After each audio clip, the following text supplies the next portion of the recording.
I'd like to welcome everyone to this meeting of Unite the Resistance, and I'll just start off by introducing myself. My name's Jane Hardy, and I'm from the University and Colleges Union, and we've been in dispute over our pay for the last 6 months. We've actually had 6 days of action, 3 full-day strikes with our sister unions of Unison and Unite, and we've had 3 walkouts. And like other workers, it's about the cut that we've had in our pay, the real cut in pay of about 13% over the last 3 years. But it's actually much wider than that. It's also about trying to defend education, trying to defend access, and trying to defend the courses that we teach. Now, some people, perhaps quite rightly, might be under the illusion that everyone who works in universities is really well paid, and there is some truth in that, and the truth is that they are called vice-chancellors, who invariably earn anything from £100,000 upwards, and have no hesitation at all in offering us 1%, and with great regularity giving themselves 8% each a year. And actually there's a lot at stake in our dispute, because vice-chancellors have been playing hardball. When workers in some universities have walked out for 2 hours, they've been docked a full day's pay. So I think that what's at stake is what universities are like, what sort of access there is, and whether or not they can destroy the unions that work there. And also there are some very, very low-paid workers in universities, and we're going to hear from Consuelo and some other workers tonight. But it also has to be said that our dispute has not been plain sailing. There have been very big debates about how we're going to win. And in January, when we should have been taking a marking boycott, which quite frankly would have induced hysteria amongst the management, our NEC sadly voted to roll that over until April.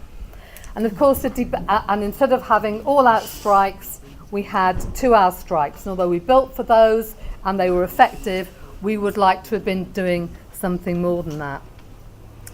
And of course, that debate about how we win disputes is not just confined to the UCU, it's happening actually in every union.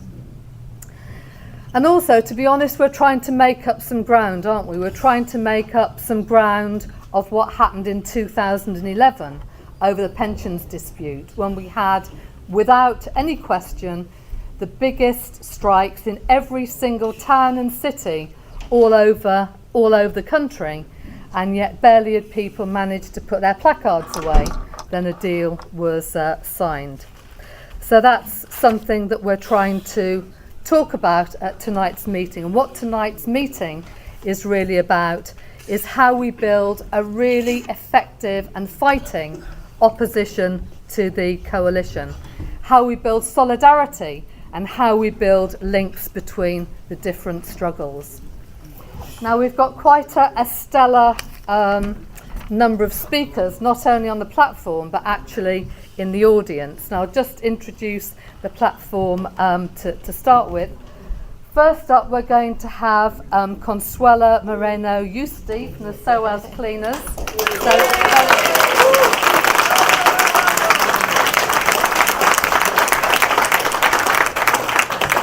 Very, very important for reminding us about the disgraceful coalition policies in the media in terms of trying to divide and rule between migrant workers and native workers. Secondly, we've got Steve Hedley, who's going to speak, who's the RMT Assistant General Secretary.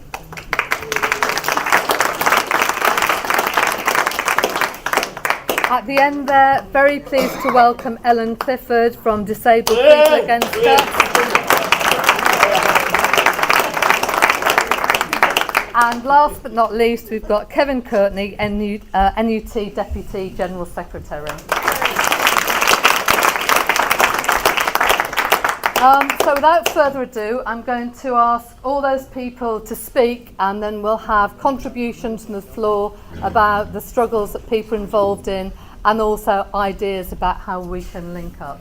So Consuelo, would you like to stand up? Buenas noches, muchas gracias por venir. Mi nombre es Consuelo Moreno, soy trabajadora de la Universidad de SOAS. Good evening, thank you very much for having me and for coming over here. I'm Consuelo and I work as a cleaner at SOAS. Nuestra campaña en SOAS se inició en mayo del 2012. Estamos pidiendo la contratación directa de los trabajadores, de los limpiadores para la Universidad de SOAS. Our campaign at SOAS started in 2006 and we are demanding to be brought back in-house. Para gozar de los mismos beneficios que tienen los trabajadores que están directamente con la universidad, como son el pago de enfermedad, porque nos parece inhumano trabajar en condiciones cuando estamos enfermos, tener que venir a trabajar. To enjoy the same benefits as those who work directly for universities, for example, sick pay, because we believe that's inhumane to have to work while we are ill.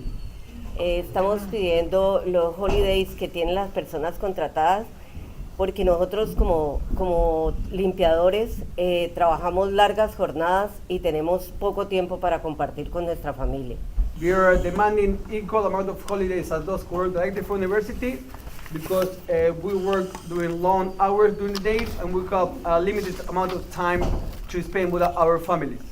Y la pensión, porque consideramos que después de trabajar, dejar tantos años de nuestra vida en este trabajo, necesitamos retirarnos a una vejez digna con una pensión digna. And the pension as well, because after working for so long and so many hours, we actually deserve, when we are tired, to have a dignified pension scheme. En todo este proceso de la campaña planificamos una huelga para el 4 y 5 de marzo con una votación histórica del 100% de todos los limpiadores. Throughout this campaign, we have actually requested and we actually demanded and we gained the fact to strike during the 4th and 5th of March, and we actually achieved to have 100% of ballot voted for yes to go to strike.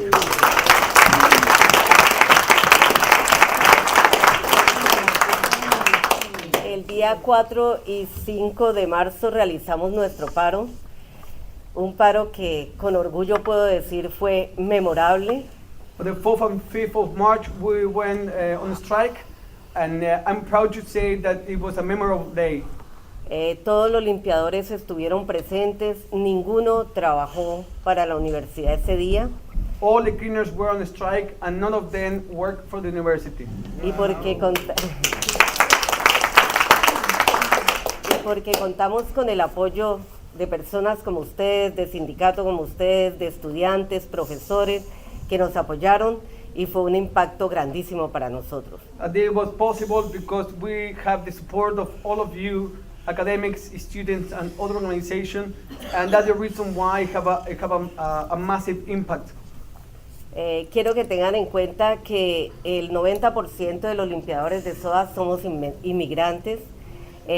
Somos inmigrantes vulnerables por tener barreras como el idioma, como una diferente cultura.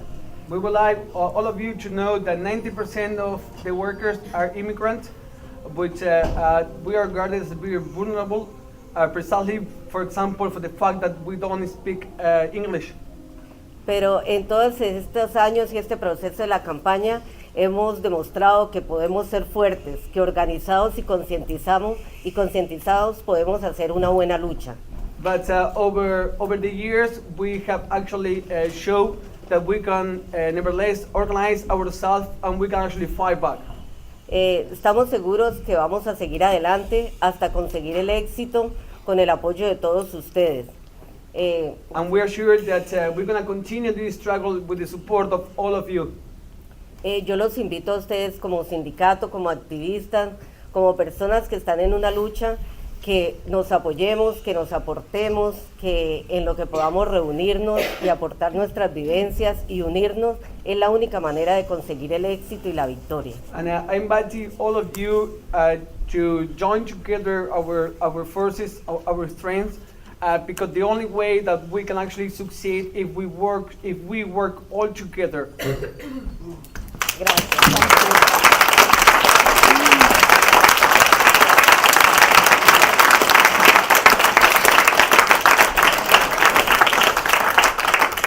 And before you leave, everyone can, at the very least, collect a petition and some money to support the SOAS cleaners. Thank you. So we would like to apologize. We need to leave. But thank you so much for having SOAS cleaning here.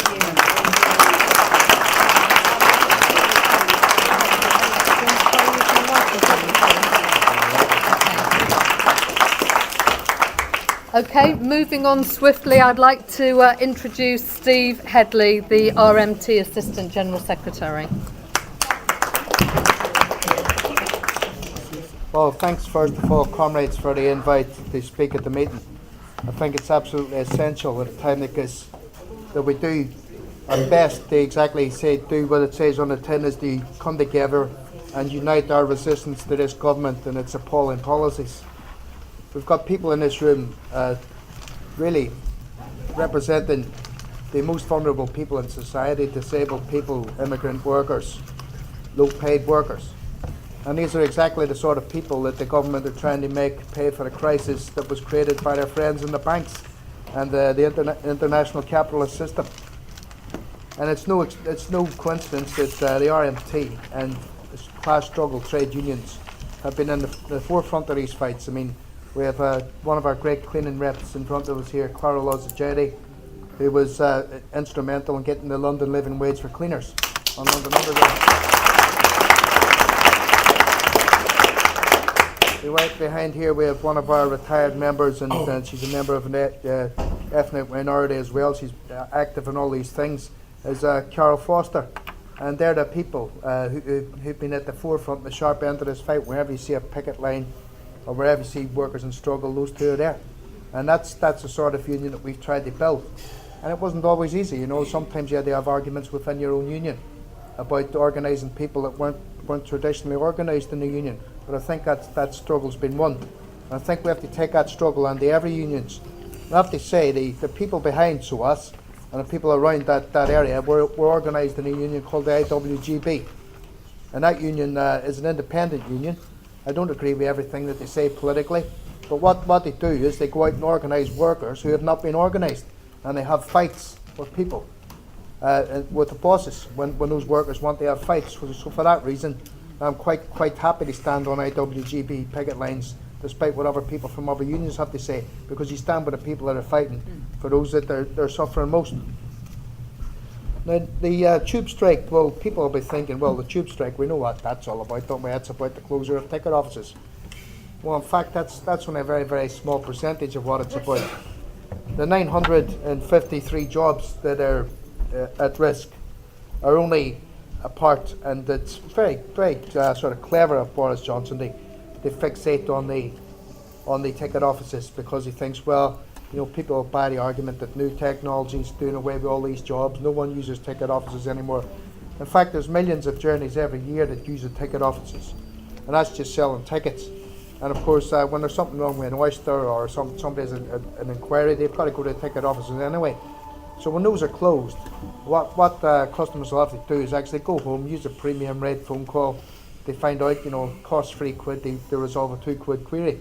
Now the TfL and London Underground are already admit that they steal about 20 million quid a year with Oyster, because people don't get refunds, they get overcharged and everything else. Can you imagine if there's no one there at the ticket office to resolve those queries? And they're making more money by having a telephone service on the other end. And you're getting doubly ripped off. No, I have nothing against new technology, but what new technology should be about is making life easier for everybody, not exploiting our passengers even more and getting rid of jobs in order to do it. So that's part of the struggle, is to keep those ticket offices open. And this other prong of the attack, the sort of false propaganda is that, well, these people only sell tickets. Well, they don't actually. I mean, they're multifunctional staff. They help on the barriers. They help old people, disabled people. They help people with children get through the barriers. If the barriers get closed on, you've probably seen it. You know, people trying to get through get closed on people, and all sorts of things happen. They've also got an integral role to play in the evacuation of stations. So that's that part out of the way. That's the actual staff and what they do. What they very, very cleverly kept out of the news entirely is the fact that they're bringing in these cuts to the engineering grades as well. There's hundreds of engineers whose jobs are at risk on top of these 900 people. So these are the people that maintain your track and maintain your trains. And when you look at it, I mean, if you've got unsafe trains and unsafe track, nobody on the stations, it's a recipe for disaster, really, isn't it? And that's exactly where they're going with this. And what they've also carefully hidden is that the people that are left behind, the ones that don't lose their jobs, will have up to a £10,000 pay cut. They're offering protection of earnings for 3 years, but after 3 years you will drop between £4,000 and £10,000. So what they're trying to do is bring in a new entry grade, which is on £23,000 a year. At the moment it's nearly £29,000 a year. So all these savings are being sort of camouflaged by Boris Johnson and his friends in the Evening Standard and that rag they call the Metro, because that's all that they want to put out. In fact, you have to give it to Boris. He was the Evening Standard the night before this all happened. There was a RMT are going on strike about all night running of trains. There's absolutely nothing to do with that, but what he wanted to do was create this smoke screen that we were somehow opposing the running of trains, through trains all night. Absolutely nothing to do with the dispute. He knew exactly what the dispute was about because we'd balloted all our members. And if there was any discrepancy on the ballot, I'm sure he would have had us up in court quick enough, putting in a challenge. So we're dealing with a very, very dishonest, unscrupulous employer in London Underground and TfL. Another fact that they've hidden is that in TfL itself, apart from London Underground, they've come forward with a proposal that people won't get pay rises anymore. What they'll get is a cost of living allowance. So you can imagine you're on £30,000 today. When you retire, which is in about 30 years' time, obviously, you might be on £50,000. But because it's a final salary pension scheme, that £20,000 will not be part of your actual wages. It'll be an allowance, so it doesn't go towards your pension. So you're ending up working on 50 grand. You're only getting a pension worth 30 grand because the rest of it's an allowance. Now, these are the sort of things TfL needs to bring in if it's to meet its aspiration of cutting the budget by 2.7 billion, by 2020. These are the things that they're going to have to bring in. They're going to have to attack workers' pensions, their rights, and of course they're going to have to, in TfL as well, what we have is the spread of 0 hours contracts and agency staff. I mean, even on the cleaning grades, which Clara represents, they're actually bringing in cleaners now on 0 hours contracts, working for subcontractors of subcontractors to bring down the wages. And I suppose it's a backhanded compliment to the unions in one way, because what they're saying is, well, we've organised the cleaners, so we now have to find a way to break that organisation. So we'll have a load of them in an agency on 0 hours contracts, which makes it very, very difficult to unionise. Because if people are told, well, you're coming to work today, you're not coming to work tomorrow, on the whim of a manager, 3 minutes, so I'll try to be quick, then they're very unlikely to upset that manager by joining the union. And that's why we have to get rid of these 0 hours contracts entirely, not just out of our industry, but out of the entire industries. So how do we go forward? Well, I think on London Underground, we went out on strike with the TSSA. They backed us 100%. Fair play to them for doing that. ASLEF, that craft union, that association, who sometimes went around poaching our members when they were on strike, telling them that this isn't a driver's issue. A lot of their rank and file people were actually refused to cross a picket line, although the management didn't, not the management, they sometimes get the two confused, the leadership of ASLEF didn't actually ballot them. On TfL, now it's got potential for me, because in TfL you've got Unison, Unite, PCS, RMT, TSSA, and what's the other one? Prospect. All those people are represented there. So we could have the nucleus of a sort of a little general strike, if you like, on TFL. We could get all those, because all those people are getting affected by exactly the same thing as the RMT are getting affected by. And I can't really see the point in being in any union if they're going to let your pensionable pay get cut by up to half and not have a fight about it. I mean, why would you be a member of a union if they were just going to agree to that and not have a fight? And I think that, you get this sort of, you get these people running around who've got sort of selective amnesia, because what we need to do now, of course, is, in their opinion, is not to have any strikes, because we need the Labour Party to get back in. Well, we had 13 years of a Labour Party. We had 13 years of it. They privatised parts of London Underground. They privatised the engineering sectors. They had to bring them back house. Cost the taxpayer £8 billion to bring them all back in house. We didn't have one piece of anti-union law legislation repealed. In fact, they made it harder to go on strike by making the matrices harder to compile. And, I have to say, right, if there was a cogent argument for it, if somebody was actually saying, well, look, here's what Ed Miliband's saying, here's what the Labour Party are saying, it's going to do this, this, and this for workers. They're going to renationalise the railway, they're going to renationalise public utilities, they're going to nationalise the banks, they're going to make the rich pay, more taxes. If there was an argument like that, you know what, you might sort of give it a bit of credence, wouldn't you? But in fact, they said quite the opposite. It's just saying exactly the opposite. He's tied himself to the Tory party spending limits for 2 years.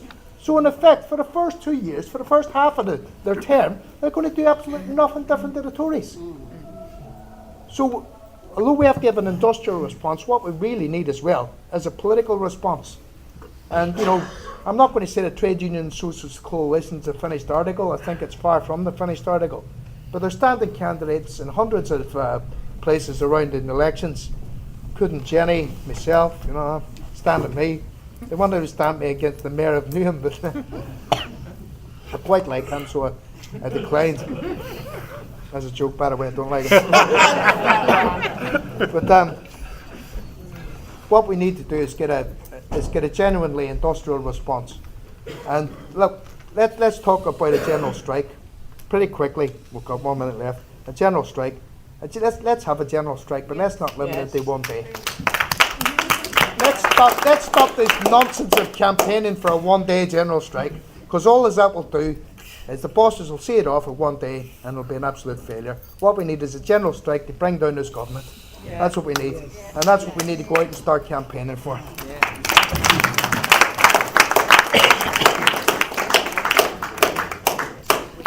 Okay, thanks. The next speaker is Ellen Clifford from Disabled People Against Cuts. Thanks, Ellen. My cuts are Ella. Shall I try without? No one else has done it. Do you want to see if that works? Hello? Yes, it's working. So it's really good to be here before you all tonight to talk about a win for our side. And that win is the news that Atos is on the run from the work capability.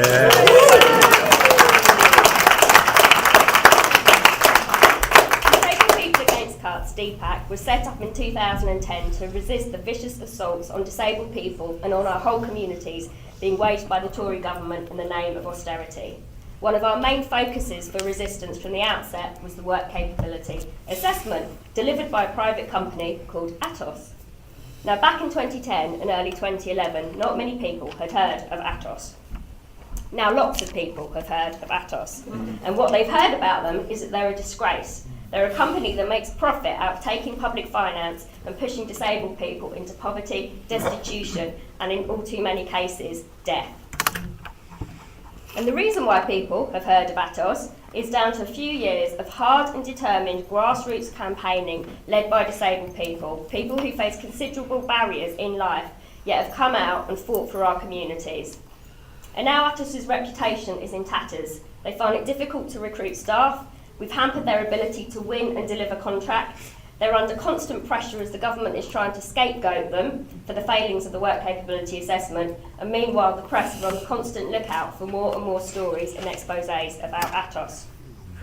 Indeed, Atos hating has become such a safe issue that despite Labour's obsession with being tough on welfare, Miliband announced at the Labour Party conference last year that if Labour got in 2015, they would scrap Atos. But 2015 is a long time away, And as DPAC have often said, we don't have time to wait for more people to suffer and more people to die.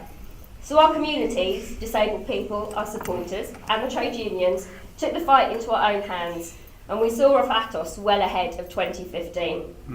And yes, there will be a replacement for Atos, a Capita or a G4S, or someone to step in and continue the obscene regime. But we've got a message for them, and that message is that we're going to be waiting, and we're going to see them off too. Because our communities are not prepared to accept these levels of social injustice, and we will fight back. Over the past few years, we've developed really strong and active networks. When we started out campaigning against Atos, it wasn't the disability organisations or the charities who supported us. In fact, in some quarters, from so-called disability professionals, we got accused of being fake disableds who were scaremongering and undermining the real disabled people. And it turned out that quite a number of them actually had contracts to work with Atos. It was actually Unite the Resistance and the trade unions who supported us. Building bridges between disabled people's groups and the trade unions hasn't always been easy. There's been a lot of learning on all sides. Disabled people often feel frustrated when union leaders pull back from action when we're doing all we can under increasingly desperate circumstances to raise the level of struggle. With the news last week that the government is going ahead with the closure of the Independent Living Fund, it sets a time limit after which many disabled campaigners with the highest levels of physical impairment might no longer be able to mobilise, no longer able to choose when they eat, drink or use the toilet or go to bed, let alone get out onto the streets to protest. But frustrations aside, we've really valued the support that we've had from the trade unions, who've accepted us and respected us as leaders and activists in our own right, rather than as the passive recipients of care and objects of pity we've traditionally been viewed as. Recently, we were really pleased to play a serious role in the Hands Off London Transport campaign alongside our RMT and TSSA allies.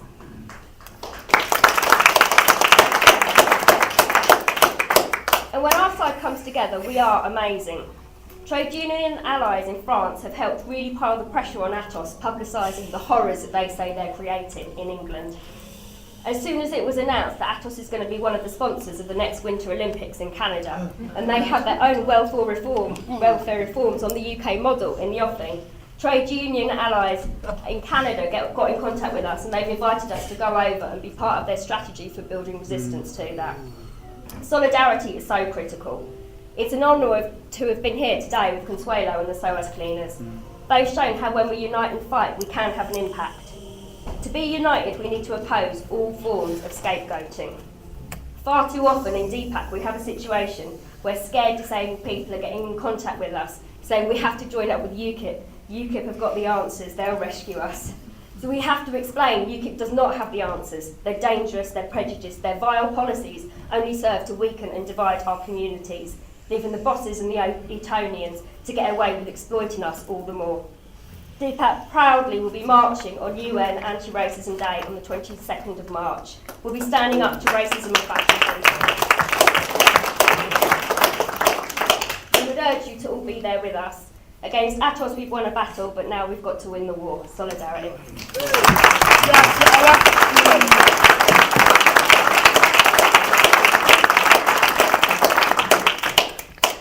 Thank you.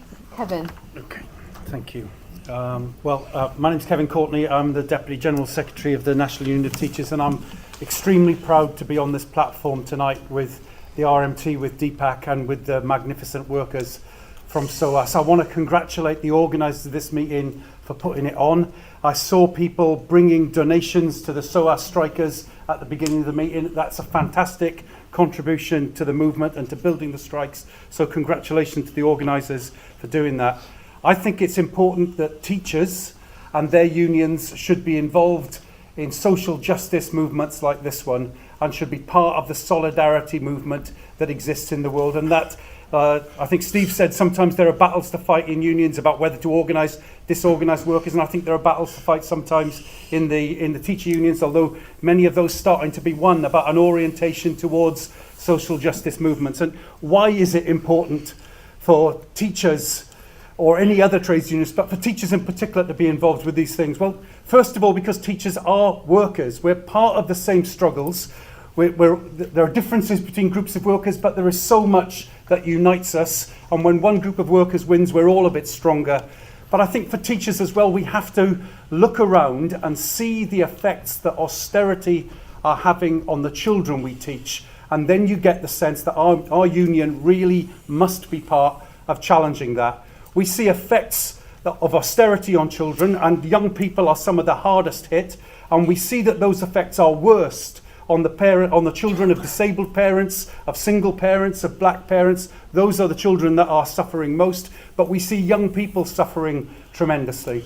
We're seeing families in Hackney, because of the bedroom tax, and Hackney's the borough I come from, and at my partner's school, children having to leave the school because of the bedroom tax, because they have to leave their accommodation, being ripped away from the community of children that they know and are friends with, and moved to Enfield, God, but that's not the point, moved away from the community that they're in. And this is terrible for these young people, damages their education in a really fundamental way. We're seeing 1 million young unemployed people. We're seeing the educational maintenance allowance taken away in sixth forms, with the biggest effects on the families of disabled parents, on ethnic minority kids, and those children then having to work when they're in sixth form, getting lower grades as a result of the fact that they have to work to put themselves through sixth form, and then finding themselves competing when they've got whatever A levels or whatever they've got, but competing with graduates who can't get jobs either, who are still competing for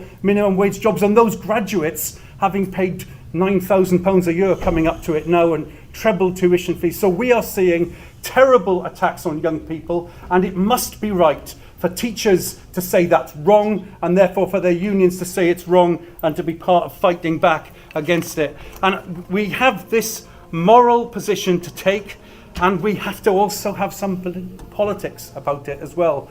We live in a radically unequal society, and a society, and people don't realise how unequal it is, and it's a society which is becoming more unequal with time.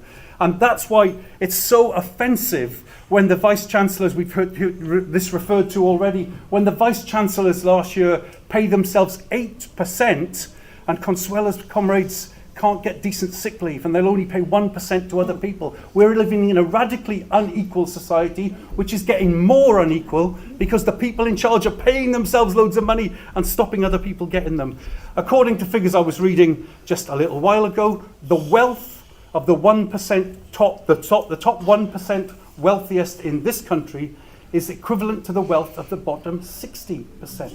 This is in terms not of wages, this is wealth accrued. The top 1% have the same wealth as the bottom 60%. That is radically unequal. And it's not just in this country, it's a worldwide phenomenon. Another statistic which is that the income for the top 2,000 people, only 2,000, not the top 2,000, not the top 20%, just the top 2,000 people, their income would get rid of world poverty, of the World Health Organization's measures of poverty. Just the income of the top 2,000 people would be enough to get rid of world poverty. We live in a radically unequal society, and it's getting worse. It's disgraceful, but their side shows no sign of embarrassment about how disgraceful this is.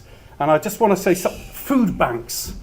Just before Christmas, I heard Andrew Lansley, horrible Andrew Lansley, on the radio saying how good it was that we had food banks. And what he's talking about is he's saying it's good that we've got charity. Well, I mean, I think many people in this room will give to charitable collections from time to time. But when you do it, you know that you're giving something for, a horrible situation, but you want to be part of changing the world that requires that charity. And smug Andrew Lansley saying it's good that there are food banks is a disgrace. Michael Gove saying that people who are going to food banks can't manage their own finances. Well, try being a SOAS cleaner and managing your finances, Michael Gove. These people have no embarrassment about how disgracefully their policies are affecting people. What Andrew Lansley and Michael Gove should have been saying is, my God, this is terrible that we've got food banks in this country. We have done something really wrong with our policies in this country, and we're going to put it right, and we're going to start with our income, with their massive wealth. They should be putting their wealth forward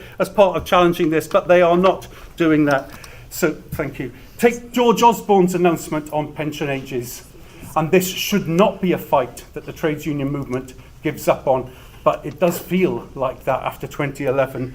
But George Osborne's announcement just before Christmas that somebody aged 34 won't get a state pension until they're age 69. And you just have to know that George Osborne won't be affected by that. His personal pension pot, he's not going to be affected by the £5,000 that comes from the state pension scheme. But other people, refuse collectors, dinner ladies, people who will have no option but to try and carry on working and who will be driven out of work often because they won't be able to keep up. The capability questions will come up for them and they'll be driven out of work and still not be able to get a state pension. It's disgraceful and we can't give up on that fight. And it's not just the state pension because it's linked to occupational pensions for so many other people. And all of these attacks we should be seeing monster demonstrations. We should be seeing civil disobedience. We should be seeing the general strike that Steve talked about. We should be seeing all of those things. And it's a crying shame that we're not. And this meeting is part of the movement to build for the situation where those things happen and those challenges come forward. And we're part of unions that are trying to make that shift because those things are deserved. They are moral responses by us to the austerity that's facing us. We should be seeing that sort of activity. I just want to say that's our role, to find every struggle, to fan every flame. The fact that we've got victories, we have to talk about them.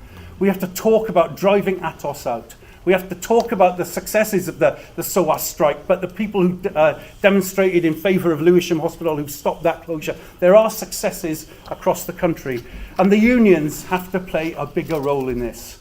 When the NUT and the NASUWT struck in June and then October the 1st and October the 17th, we saw the best strikes we'd seen for ages. We saw the morale of teachers lifted, that there was something that they could see that was going to change things, and that those were really exciting demonstrations. We're now calling a national strike together with ICAC, which is a Welsh teachers union, not the NASUWT, unfortunately, on March the 26th. And we are doing everything we can to build for that strike to be nearly as good as the October the 1st and 17th strikes. It will be a setback that the NASUWT aren't involved. On the other hand, we're seeing many NASUWT activists saying they think their unions should be involved. So it's the right thing for us to do. But as a trades union, we're not just engaged in national strike action. We're also organising local strike action on disputes that come up. We've got Raquel here from STEM 6, a fantastic strike where we've forced recognition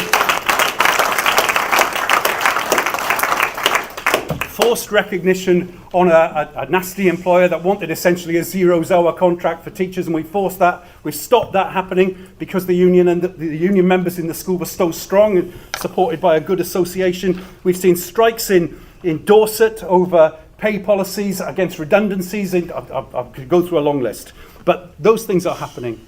But we're doing that national strike, we're doing local strike action and winning successes, and we have to talk about those successes, but we're also trying to engage parents. And we're trying to reach out to get parental support against the attacks on education, because, as you said earlier, it is about teachers, lecturers' pay and conditions, but it is about a challenge about what's happening to our education service. And we've been turning to doing some political work. So we had street stalls last Saturday, the Saturday before and the Saturday before that, and we had hundreds of NUT members who aren't political activists, but hundreds of them giving up a Saturday, or part of a Saturday, to go out and talk to parents. We've had 500 teachers who volunteered via the NUT website to be involved in these activities, and these are not our reps. 500 new people who volunteered to be engaged in these activities, and the experience we're getting from those stalls is fantastic. There are people in the room who'll talk about it, but queues of people signing up, standing up, who want to sign a petition against Michael Gove, absolutely queuing up. So we know that we're on a winner, that parents support us, that we're doing this partly because sometimes teachers say the parents will never support us, we're so much better paid than other people, etc. And on some degree that's true, but it doesn't mean that there's not a huge level of support, and we're demonstrating that in practice. So thank you very much for the invitation tonight. Very pleased to be here. I think it's a fantastic platform that you've got. Really good to have this meeting, and we're going to do everything we can to be part of the movement that deserves to grow, that can challenge these bastards in control.